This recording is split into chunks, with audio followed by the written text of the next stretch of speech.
Krish, thank you so much for joining me today. I'm glad to be here. Excited for this conversation. Let's start with the fundamentals. What's the state of play in voice AI today? I mean, there's so many places where we could start with this. I think that where we are today versus maybe 5 years ago is very different. And someone could have said the same thing about a decade ago. But fundamentally, we have all of these voice agents that are now becoming more possible than ever before. We saw this brilliant demo by OpenAI just a few weeks back where they were talking to this voice assistant that sounded like it was human and there was almost no latency, which is, I feel, magical. And we're getting to that precipice of where our machines and systems are going to be able to talk back to us and think like us. And there's so much more at play, not just large language models like what OpenAI is doing, but just the fundamental breakthroughs that are happening in speech recognition, all of these little changes, I would say big changes, that have been brought together to create this like seamless experience that we see today. Yeah, and the amount of change in user perception about using voice it's also shifted pretty dramatically. Like 10 years ago, people thought, voice, it doesn't work. Let me not use it. Let me just type it out or get to customer support, the human. But now more people are engaging with voice AI. So for people who don't know, can you just, in basic terms, can you explain how speech to text works? Like when I talk into the phone and the words appear on the screen, like what happens in a modern system? Yeah. So speech to text was done differently in the past. Traditional speech to text often used these things called Markov models. They had pronunciation dictionaries, and you are training, I would say, almost in a rules based fashion. This is like the dictation applications of the past. Now you have these like new techniques thanks to the transformer architecture, which Google announced. Which OpenAI is based off of. And I think it almost simplifies the stack to an extent. It's much more expensive. You need a lot more data in order to like train these things, but you are essentially going input in, input out when it comes to these sort of models. And they're using neural networks. So imagine you're sending out a bunch of audio files. The system is looking at like the wavelengths, the actual changes in the audio, and then able to understand natural language and then come out with the things. In the past, historical models would look at acoustic modeling, pronunciation, but these new systems are essentially end to end. And some of the techniques these guys are using lets you get to insane levels of accuracy and also intent, understanding what was said. So I feel like as a conversation is going, you may refer to something in the context of a business meeting versus like a construction meeting, completely different, right? And that could also determine what words are, what synonyms are showing up on the screen and so forth. So these architectures require massive amounts of data sets, a lot of training, but we are getting to a place where the system, I think, doesn't even need like an intermediary step. Like it will just be able to take your audio, doesn't even need to transcribe it, and then be able to give you an output based on that. Amazing. There are so many areas I want to touch upon here. So, extracting intelligence from an audio file, there's so much to it. So, let's start with just a dialogue. So, we use voice AI assistants, and there are like multi turn conversations. So, during these long interactions, how do these voice AI assistants maintain context? Yeah, I mean, one is that context windows have been increasing over time. Like that's been really helpful. So they use memory networks to remember past interactions. These transform models in general are able to also leverage, reinforcement learning. Um, you can also feed in a lot of information prior to like saying, hey, this audio sample is from this person, they're from this industry, they're going to talk about these sort of things. So you're tuning it a little bit. You're also using semantic embeddings to help link to related topics. And embeddings were really big even when we were using just regular LLMs when context windows were historically short. And then you start creating these, and I'm trying to keep it in layman's terms, but like hierarchical conversation models. And then you are trying to use like the context and then apply these sort of changes in real time, like feedback loops over time. And so I believe like voice recognition can also start to get more personalized based on the way that a person speaks and the way that certain phrases that they use more often over time. Like in the context of our company at Fireflies, our belief is that the model should keep getting better based on every little edit you make for you specifically. And you can also tune it by saying, hey, these are some of the unique vocabulary or vernacular that we talk about. In the past, right, like historical intent recognition was just like natural language parsing based where you're looking at words. It's much more manual. But now you don't have to do that. That's the magic part. And even if you're not someone that's going to go out and build speech to text or natural language tools from scratch, right? Like you can leverage off the shelf stuff like Whisper, all of these sort of tools. You don't need to have a PhD anymore to do this stuff. That's the great part. Like you can do sentiment analysis. I remember like one of the common ML classes, what they do is they have you go on Twitter, scrape a bunch of stuff, and then do sentiment analysis on it. That's like one of the first projects that they make you do. And you're trying to like give weightage and score and training and classify it. You don't have to do any of that now, right? Like it's an API call away. Right. So all of this stuff is getting abstract away. So everything I'm saying here doesn't even matter to the end user or the end developer. But it's good to know like how these things are built. Like many of these things we built from scratch, and then you have to like take all this stuff and throw it away and like go based on new assumptions. Right. I think that's an amazing way to look at how impactful is a new piece of technology.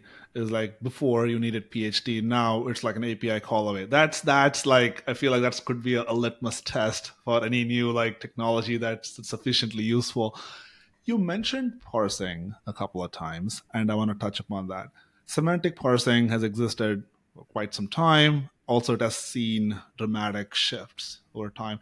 So maybe quickly, can you talk about semantic parsing and how it has evolved over time? And also today, what's the role of semantic parsers in a voice AI assistant? Yeah, I mean, before OpenAI and LLMs, right, we were using pre-trained models like BERT. We were also doing domain-specific ontologies for like more precise things. We were using rule-based engines where we'd have like categories or dictionaries of certain types of words and say, "Hey, find me more similarity based on that." And you're doing on a word-by-word basis. That's how those systems used to work, and then you would give it some sort of score, some sort of weightage, and this is how like semantic parsing would historically work. And we built a lot of our technology that way. Even some of our competitors said we've done incredible like data science and we've done all of this work. We believe that if you say this word at X minutes into a conversation, you are 10% more likely to close a deal. Truth is, Right, as time went on, most of that turned out to be garbage. right, And right, you know, correlation is not causation, right. and you can't really be using like this like statistical inference to do this sort of thing. So that is the traditional ML way, right? That was how we started. That's how we learned things in school as well. Whereas today, it's more about understanding context and like meaning, and started with as early as like GPT-2 and then like GPT 3.5. There is something there where it's trained on so much information and it's predicting what's the next word going to be, that it's able to understand tonality and meaning a lot better. And the more context you add, so if someone were to go into Chat GPT today, put in like an instruction prompt, put in some sample data, and then another set of instruction prompts, you'd be wondering, how does it know what is an instruction? What is the actual sample data if I didn't label it? And then what is the follow-up instruction? So that chaining that happens today is just so magical. Like as you kind of go more and more, as you add more and more like data to that system, like I don't even have to tell it like this is what it is. So we were doing some exam. I'll give an example of when we were doing this with support tickets and support ticket labeling. And you traditionally need semantic parsing to know, is this an urgent ticket or not an urgent ticket? And historically, like the way the older systems would work is, oh, if there's exclamation marks or if there are everything is written in like capital letters, the system gets biased and more weighted toward, okay, usually if it's like that, my heuristic is that that's going to be something that's urgent. But there are many times where people will write in lowercase letters. They won't use like strong vocabulary like urgent, but they'll say like, I'm not happy with this, or this is really concerning. And so those are things that the traditional systems would not pick up. So really understanding like the overall context is what these LLMs do, and then they're getting better over time. So if you're an end user and you're looking to implement some of these tech, like everything I talk about is like about how would I use this today or tomorrow. Think of like GPT 3.5, like from OpenAI, as maybe like middle schooler level intelligence. And then GPT-4 is a college student level intelligence. And eventually, when GPT-5 comes out, it might be a PhD level intelligence. And recently, I was at an event with Sam Altman where he described the end goal for them in terms of the level of its sheer intelligence is you can weigh it based on what is like a certain task that a PhD level person would take a week to do. Can AI do that in 5 minutes? That's just like a sheer way to gauge intelligence. What is like a PhD level math problem or physics problem that would take them a month to solve that AI can solve in like a couple hours? Um, and I think that's what's the beauty of all of this stuff is you can use these tools like sentiment analysis and semantic understanding is child's play in that scheme of things, right? Right.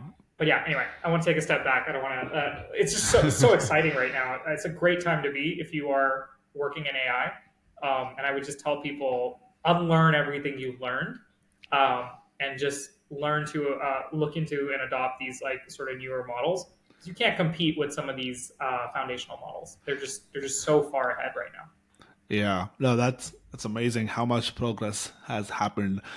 One of the key aspects of speech is intent, right? And as you talked about earlier, if you learn to recognize the intent, that could mean more sales, higher close rates, lower customer frustration, faster customer tickets getting solved. So when you talk about intent recognition, what's the latest we have today? Like, what are modern voice AI systems good at? Can they recognize every single intent, and where are the gaps? Yeah, that's a great question in terms of like intent recognition can mean like twofold things. Like one is it giving a canned response, or is it giving a response based on some context window or some knowledge that I've fed into it? So if you look in the GPT plugin Play Store, a lot of times people are giving a little bit further context to these sort of systems. It's trained on the web, so it knows how to like make certain sort of pattern recognition possible. Uh, what we found that works really well when we're answering support tickets is like its ability to use embeddings and then vectorize everything and then quickly go through hundreds of thousands of pages of data and then find what is potentially the most relevant and then be able to say like and then find the answer within it, right? um, Companies like Perplexity AI with Google, like the search function, we're trying to solve that. They're like, we're not going to give you a bunch of links. We're going to just give you the answer right away. Like for that to happen, your ability to do intent recognition has to be really, really good, and you have to be confident that it's not like hallucinating or sending like random garbage. Um, and then I think this put pressure on a lot of other folks too to say like, okay, we need to do things where we can't do similarity based results. PageRank is great, but people want the answer now, and that's why you see Google doing like their overview, which they've introduced recently. Whenever you search something, they'll give their AI overview of it. So I think that's the level at which intent recognition is today. It's not like classifying something as angry or sad, but it's like being able to go through all of this like insane amount of data and get you an answer. Um, but there are risks to that as well because like we saw something where someone was asking about like how to make cheese pizza feel good or like taste better, and Reddit, like it's trained on Reddit, so it's like, oh, you should put glue on it. Right, right. So Yeah, yeah. that's the thing, right? I think these systems, I feel like they're more like impersonators today, like meaning they want to tell you like what seems right, but the systems themselves don't understand the meaning in the same way. They're good at mimicking, right? What like the right answer should be. So that's why like when we always say like why is the AI hallucinating? Like it doesn't know what you necessarily mean, but it's trying to like mimic feelings, and it's mimicking output. That's the one challenge is because all of this stuff is in a black box today. Very hard to look into that and say, okay, why is the system saying things that it is? But I think over time, we're going to have models that are able to explain themselves and be able to share like the reasoning. And one of the things Perplexity did that a lot of people are now adopting is giving you citations and context. It's like, where did you get this answer from and why? Right. But yeah, hopefully Right. that's a good place to go. Touch upon speech generation, and most famously, the GPT-4o demo that OpenAI did. They talked about how they're not taking the longer trip, meaning in the older version, a speech becomes text, then it goes to an AI system, it understands everything, it outputs another piece of text, which then gets converted to speech, and then then they use Scarlett Johansson's voice to do that, and she files a lawsuit. Anyway, different. But how does it happen today? Meaning, going from speech directly to speech without the big intermediate step. Yeah. So there's a lot of parallel processing that's going on, right? And unlike older models where speech was sequentially processed, you can basically split these things up, do smaller subtasks. There's also a huge improvement in the way that the AI sounds too, like the rhythm, the intonation. Like there's less artificiality. Like the way the GPT-4o assistant like laughs back at you and smiles and like gives you that like feeling of like someone that's caring. It can be a little creepy, but at times it just feels like they're trying to make it more human. Right, Even that is trained, right? It's not right, like right. it's happening like automatically. The other thing is just the amount of data sets that are available for this sort of training, right? Is you know OpenAI has billions and billions of dollars, so they can do extensive amounts of training on voices, on accents. And in fact, I believe I heard somewhere that they have the ability now to clone voices with like just 15 seconds of audio. They can clone your voice almost perfectly. But they didn't release that. And there's companies like 11 Labs that are also doing this. But they didn't want to release that because of like, security concerns. Like, think about how much fraud could be done if you're able to do that. There's also neural decoders, which are able to convert a lot of this text into high fidelity audio. And then you're using tools like WaveNets, like which produce this very natural sounding speech. So when you do like speech to text in the past, it was very robotic. It's almost like it was pronunciating each individual syllable. It doesn't do that. You have these models that are optimized to be multimodal, and they've figured out how to like reduce latency, where they can again skip a bunch of steps and just be able to go straight to the output. So all of these sort of things are part of a larger system where I think GPT-4 in itself, what's amazing to me, like since we're talking about this, is its ability to integrate all of these different toolings, right? The tooling that can recognize input, that can take in video and audio, process the context, and then give it to you with such fluidity, and very minimal latency. So those are the sort of things that I think make this possible. In order for text to speech to be actually like viable in the context of agents like that you can talk to, it has to work in a way where there is very little lag, right? And that is something that these things are getting to. Before that, it was just way too long, and it took way longer than possible for that to happen. Right. As voice AI assistants are being used by an increasing number of users, more people are adopting it. There's a lot of user interaction data being generated, which is great, like much better than what we had 10 years ago. Which means now it's possible to use something like reinforcement learning to improve products. So, what role does reinforcement learning play in enabling voice AI assistants and, more importantly, improve through user interactions? Historically, reinforcement learning probably just was not scalable in terms of the older models and the traditional voice systems that were used. But today, the nice part about it is that like they can be fine tuned, and then with each interaction, they can be improved. And then the other part is that this allows the model to learn continuously from human feedback and in real time as well. Like you can optimize like what, for example, you don't want the AI to respond to you in a particular way. If you tell it that, now you're taking that context and memory to be able to like tell the system, hey, I don't want to. Okay, when I talk in this way, this person feels more frustrated, more angry. So I need to like change my tone in terms of how I talk. Reinforcement learning is also phenomenal in terms of just the amount of compounded improvement that can happen over time. Because what I train the system on is going to be different from what like someone else wants their system to be. So you can have way more personalization at the user level, company level, industry level, um, and a lot of the little changes. Like why, you have to ask yourself why is OpenAI trying to make GPT-4o free, and maybe others are also trying to continuously commoditize the stuff. Well, they're going to need human input, right? And they're going to need to like train on it, and it's the fastest way to source data.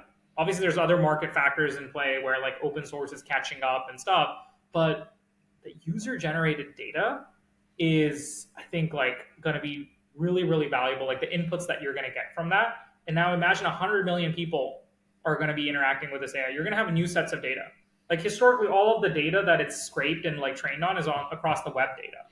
But now we're having, I wouldn't call it artificial data, but like data where I don't know if training on AI generated data alone will get you great models, because some companies are taking that thesis where you're putting in a bunch of this stuff, having the AI spit out some data, and then training on that data.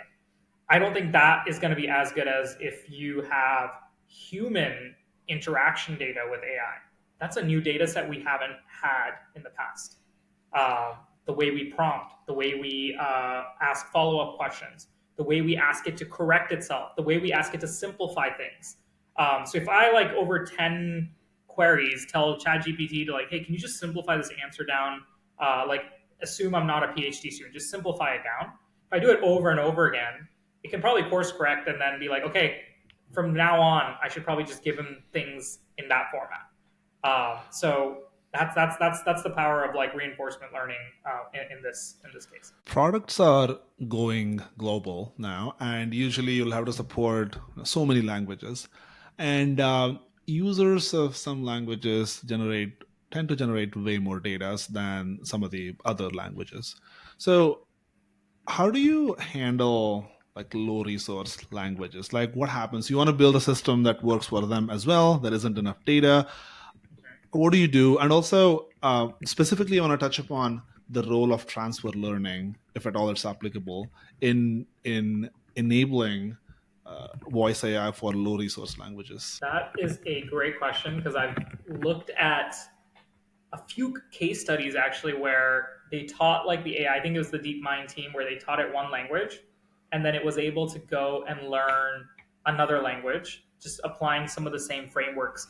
I think the AI here, even before I talk about transfer learning, one thing to talk about is um, chess is a great example of this. And what we've seen is up to a certain point until we started building computers that can play chess, us as humans thought that there was some finite number of moves, like or some best strategies that we could use. And then AI starts coming out with like way different strategies that we historically didn't know. Like it actually taught us something new about how to play the game of chess or like different ways to combat certain things. And that's really exciting because we as humans probably didn't have that like awareness, or maybe the AI was just better at remembering 20 steps ahead. So it was really good at that, right? In the same way with transfer learning, you're like pre-training on large multilingual data sets. And then that pre-training helps you build actually universal models, which can be applied to languages even with less data sets. And then you're going to have shared embeddings across these like different languages as well. And you start to see like words and phrases that are common in that space, right? So those that like learn, even humans that learn multiple languages, from what I feel like they would learn is like, oh, they try to look at the structure and understand the similarities. And I would assume, and I haven't looked this up, but I would assume someone that's learned more languages will have an easier time learning a new language because they're so good at that. And then you can also fine tune on that limited data set where you have low resource languages, and then improve the parameters over time to fit that low resource language. Then you can do cross lingual training where you have all of these like advanced models that are able to look across all of these systems. And if, for example, you have English as like your primary thing, it can transfer like what it knows about English to like some other language. Like let's say like an Indian language where there's not that much data set that's available.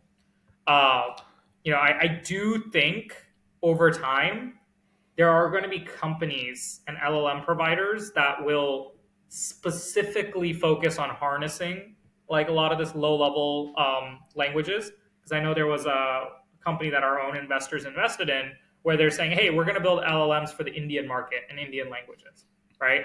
And so that like at the end of the day, there is some amount of data that you're going to need, and you're going to also need to like use like people and like communities and like hire data trainers.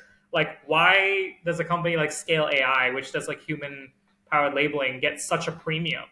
Is because of that, right? Like, you have to clean up a lot of this low level data or messy data.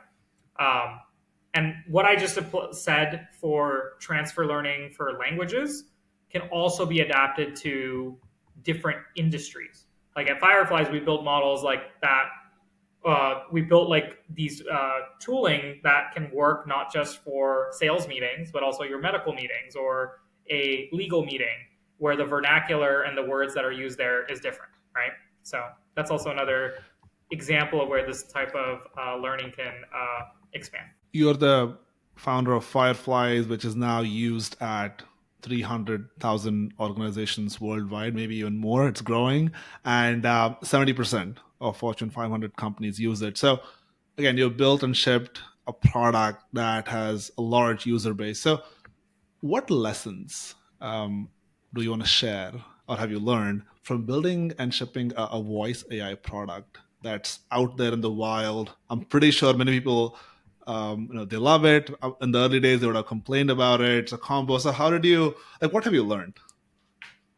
Yeah, I think there's a lot of learnings on the engineering side, on the go-to-market side, on the design side, and then the company building side.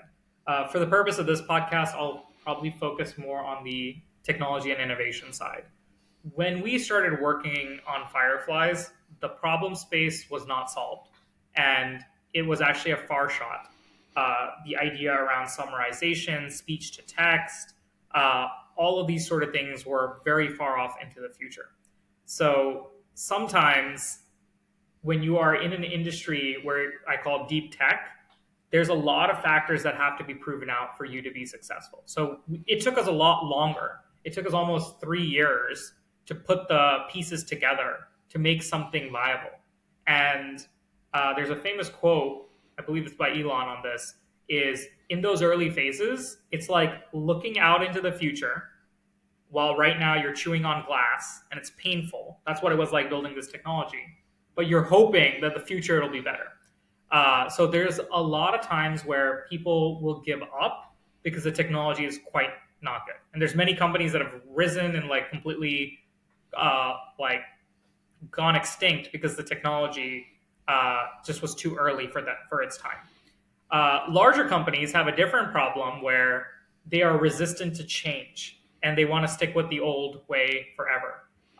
Classic example like Netflix versus Blockbuster, right? Netflix took the bet that eventually streaming over the internet was going to be good. You're not going to have buffering. You're going to be able to send high quality stuff. And Blockbuster was, no, we're going to just still ship DVDs. This is going to be the way to make money right now. So the reason I say all of this is sometimes innovation, where it stands, is at odds with what everyone else believes in. And it's sometimes more expensive in the short run, but in the long run, it might actually give you more benefits. So a lot of the things that we were doing in the early days simply would not scale. But as this technology got better, as speech got more affordable, we're able to do things today that honestly 2 to 3 years ago that I thought would be way too expensive. Um, if there's any bet an entrepreneur or an engineer needs to make, especially a tech focused engineer needs to make, is that this technology is going to be democratized. Like everyone is going to have access to this level of technology. And you should build for what that world looks like 2 to 3 years from now. Obviously, you need to survive, raise funding, etc. So we had to do little things that people want now, but we always built for what the world would look like in a couple years. And if you have the luxury of being able to survive that long, it will be well worth it. And there's just so many spaces where people like just fundamentally don't see that time and time again, right? We've had this with, uh, smartphones were very expensive. I guess you can say like the premium phones are still expensive, but now you have so many options where you can get incredible capabilities on some of the other providers, not just Samsung and Apple. Flat screen TVs. These flat screen TVs, LED TVs were just like LCD TVs were incredibly expensive, but now everyone has them, right? The cost has gone down significantly. Um, Now let's take that and apply it to AI and a sector. So if you are going to say that in the future we are going to have an amazing AI assistant that can be your primary care physician, and it can handle a lot of your first line of questions. And every human in the world is going to have like this AI primary care doctor. I'm not saying it's going to replace your existing doctor, but you're going to have that. And if you were to go to a doctor, like for example in the US, if you have to go to a doctor, it's really expensive. The co-pays, the fees, it's very, very expensive. And I have a lot of relatives, uncles, aunts that are doctors in India who, if you want to go see them, you have to wait many hours. It's hard to get appointments and stuff. So imagine if you're an entrepreneur saying, okay, I want to build in this healthcare space and I want to build this like AI assistant that can help with finding symptoms, reviewing lab work. I know like a medical student today will say that AI will never replace me. It's never as good as me. Like I'm going to know things better than the AI. But can you say the same thing 2 to 3 years from now with confidence? Like that AI, if it can pass the medical entrance exams with a perfect score in 5 minutes and it can retain information, let's just talk first principles, right? It can understand all this information, it can process it, and then it's creative enough to use transfer learning and stuff to be able to diagnose as well. What does that mean for like this market? So you as an entrepreneur can take that and like say, okay, how do I build for a future where everyone has these sort of like tools? And that's helpful for doctors. Yes, it's scary for doctors because they're going to have to evolve and they have to move fast because what they think is unique today and special that only they can do, these systems are going to do. Right. But I do believe that like if you're an entrepreneur and you see this like 2 to 3 years ahead and you think 10 steps ahead, you can basically build these tools that are going to make doctors superhumans. Not that they are already aren't, but like you can make them superhumans and like do more work with less effort, like see 100 patients in the effort it takes to see 10 patients. So Right. that's the thing I Yeah. would like tell everyone. If you're working in the AI space, don't build for what's now or in the next 6 months. See where it's going in about 12 to 15 months. It'll be radically different. We might have something even better than GPT-4, right? Amazing. With that, we're at the rapid fire round. I'll ask a series of questions and would love to hear your answers in 15 seconds or less. You ready? Yeah, let's All do right. it. Question number one. What's your favorite book? I love this book called Making of the Modern World, and it was about at the time of Genghis Khan and how the Mongols took over like a large part of the world and with limited resources and stuff, and what were some of the things that they did that was so innovative at that time. So it's a really interesting book, and I would say it's definitely one of my top three books because what we learn about adaptability, being creative, and like just like all these unconventional like rules of business. Because I never went to business school, but I think history teaches you a lot about how people, the rise and fall of empires and stuff. So I think it's just a great analogy. And I'm sure like the author didn't intend it for it to be used as a business use case, but like I find a lot of interesting analogies from it that also apply to the world of business. Right. I'm a huge fan of history too, and I think you're spot on. Like the if you just study what people have done, what the rise and fall of empires can teach, it's a ton of information. So it's yeah, I agree with that one. All right. Next question. What has been an important but overlooked AI trend in the last 12 months? Important but overlooked. I will have to say that a lot of us did not really think about the implications of what happens when this tech becomes better and better at a rapid rate. Like we don't know what we don't know about like a few years down the road. So, I just had like a random thought one day while I was going for a run that today the AI is like good and it's going to get better. But how do we think about governance and security with AI? Because we all want AI to do work for us. Will there ever be a time where the AI decides that what we want it to do is not in our best interest and decides to do other things, right? And again, this is for all the AGI. I'm not trying to do fear mongering and stuff, but like technically, AI can write code. AI can make certain decisions. I can give AI like a couple candidates and say, tell me which one you think is the best one. So it can make its own assumptions, and it can also change its assumptions from time to time. Like if you say, "Hey, I think candidate two is better than candidate one," so I think governance is really important because if that same AI decides, you know what, I don't think what you're doing here is good. Let me just like go in and change a little bit of your code. Let me do some of that, and then that leads to some sort of vulnerabilities. That sounds like a crazy, scary movie waiting to happen. But I think just the rate where we're going, we need to be a little bit more serious about that. That's why people talk about regulation. People talk about AI safety, AGI, all of this stuff. Um, that's going to become a bigger topic in the next coming year for sure. What's the one thing about voice AI that most people don't get? Voice AI, the where it's going is we're going to have agent like assistants like in the movie Her that we can talk to, and that is we're already seeing it. What needs to be seen is, will talking to my AI be faster than me clicking a few buttons on an interface? And I would bet there are certain use cases where we can just completely skip the UI and like dashboards.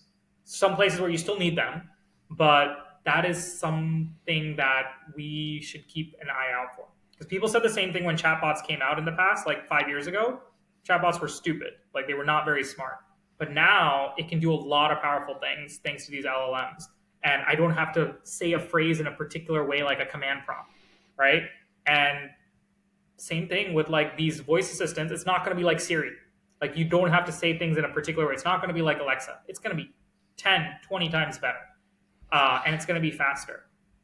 So I think a lot of people are not fully sure yet, but I think it's going to drastically change the way we interact and interface with computers.